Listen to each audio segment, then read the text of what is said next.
Nama saya Dr. Hartoyo, saya bekerja dulu di Rumah Sakit Jantung Harapan Kita, bagian operasi jantung.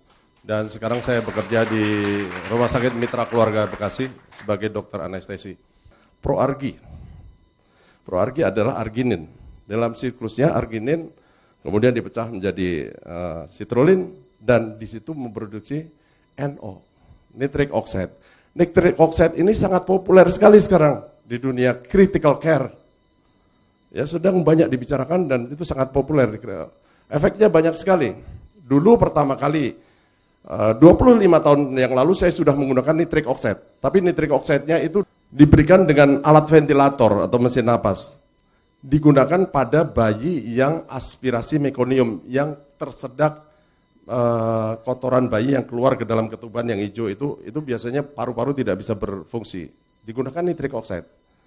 Kemudian digunakan untuk yang namanya PPHN, persistent pulmonal hypertension, yang tidak bisa diobati dengan mesin napas yang biasa. Karena terjadi hipertensi paru. Obatnya adalah nitric oxide. Tetapi pengobatan dengan cara ini harus dimonitor dan dipantau kadar nitric oxide di dalam tubuh itu secara ketat. Dan seringkali kalau kelewatan, nitric oxide itu bisa membuat orang jadi yang disebut methemoglobinemia.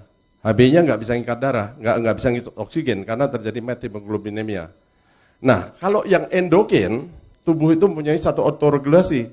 Nitric oxide-nya nggak akan kelebihan, nggak akan kurang karena ini akan diproduksi secara endogen melalui perubahan siklus arginin menjadi citrulline tadi. Dan efeknya bahwa ini akan membuat otot polos pembuluh darah itu menjadi rileks. Sehingga kalau yang ada plak segala macam itu menjadi rileks, menjadi lebih longgar. Sebenarnya nitric oxide itu diproduksi oleh endotel pembuluh darah, lapisan dalam dari pembuluh darah. Nah, ketika orang itu mengalami sklerosis, ada plak di dalam pembuluh darah, maka produksi ini sangat terganggu. Jadi orang yang mungkin hipertensi, kolesterolnya tinggi, dengan diberi itu nitric oxide saya kira banyak sekali gunanya. Selain itu juga banyak sekali, tadi udah dikemukakan oleh Bapak siapa tadi, nitric oxide untuk jantung koroner misalnya. Kalau orang jantung koroner kalau lagi serangan jantung, angina pectoris itu minum pil yang taruh di bawah lidah, nitrogliserin atau isosorbit dinitrat. Nitrogliserin itu tujuan akhirnya nanti adalah diubah menjadi nitric oxide, menjadi NO juga. Jadi kenapa enggak kita sebelum kena serangan jantung kita perbaiki dulu nitric oxide di dalam darah dulu. Orang yang misalnya gangguan disfungsi ereksi atau orang impoten. Kalau penis itu sebenarnya ada dua macam ya. Kita ngomong penis ada dua macam. Yang pertama adalah tipe muskuler. Yang tipe muskuler itu penis itu besar, tapi kalau dia ereksi bertambah besarnya tidak terlalu banyak. Yang kedua adalah tipe vaskuler. Kalau mati kecil, tapi kalau lagi hidup dia besar. Tegang seperti tomat matang.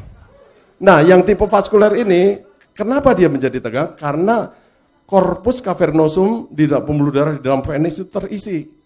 Nah, kalau pembuluh darahnya melebar atau vasodilatasi oleh karena nitric oxide, maka terisinya lebih mudah dan baik. Makanya dia bisa memperbaiki disfungsi ereksi.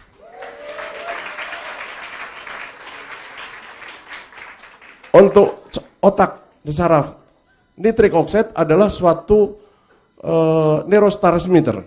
Dia adalah suatu pembawa sinyal pesan antara sel saraf yang satu dengan sel saraf yang lain. Sehingga memudahkan hantaran saraf itu menjadi lebih baik. Masih banyak lagi saya kira fungsi-fungsi nitric oxide dalam metabolisme tubuh kita. Yang penting dalam tubuh kita itu ada suatu pengaturan keseimbangan. Selalu balance gitu ya. Ya, terima kasih untuk Bapak Ibu sekalian.